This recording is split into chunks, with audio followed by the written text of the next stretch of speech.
Hello दोस्तों, आज का इम्पॉर्टेंट वर्ड है करप्शन। करप्शन का क्या मतलब है? आइए सीखते हैं आज की इस छोटी सी वीडियो में। करप्शन मीन्स ख्वाबी, बदचलनी या अखलाकी बिगाड़। आइए इस वर्ड को सेंटेंस में इस्तेमाल करते हैं। There is rampant corruption in government offices.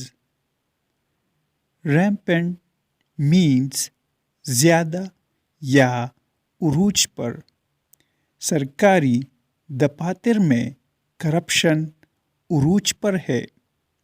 Viewers, channel को सब्सक्राइब करें और वीडियो को लाइक और शेयर ज़रूर करें। Thanks for watching this video.